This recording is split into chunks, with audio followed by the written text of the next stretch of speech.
Hi, it's Steve. Today we'd like to show you how to change the dispenser drawer on your washer. It's a really easy job. Let me show you how we do it.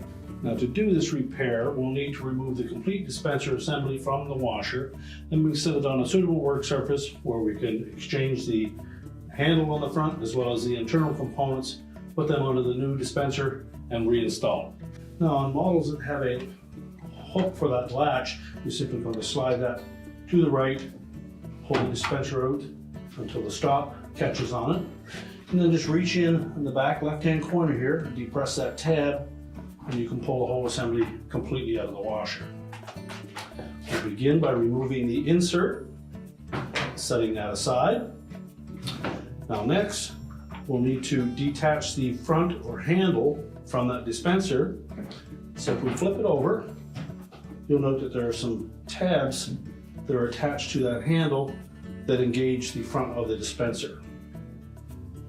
So we'll simply depress those tabs while we pull the handle away from the dispenser body.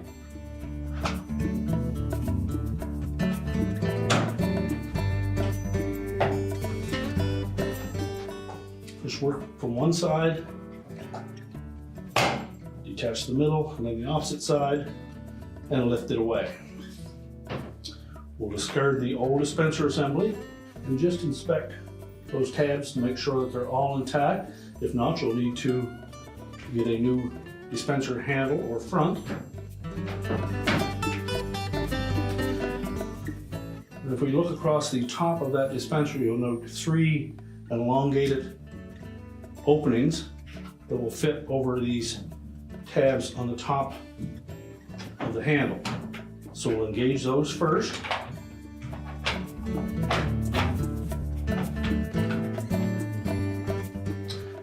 And at the same time, we'll insert the tabs across the bottom into the respective openings.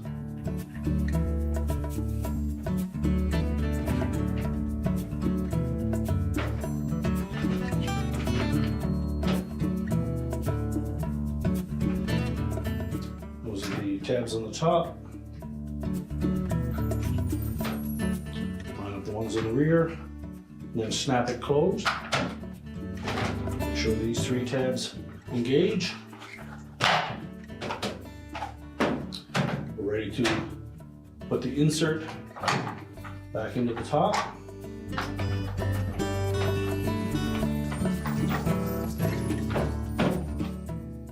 And then we can put the complete assembly back into the washer. Just line up the 2 sides of the track with the guides in the opening. Just check the operation of that latch. And our repair is complete.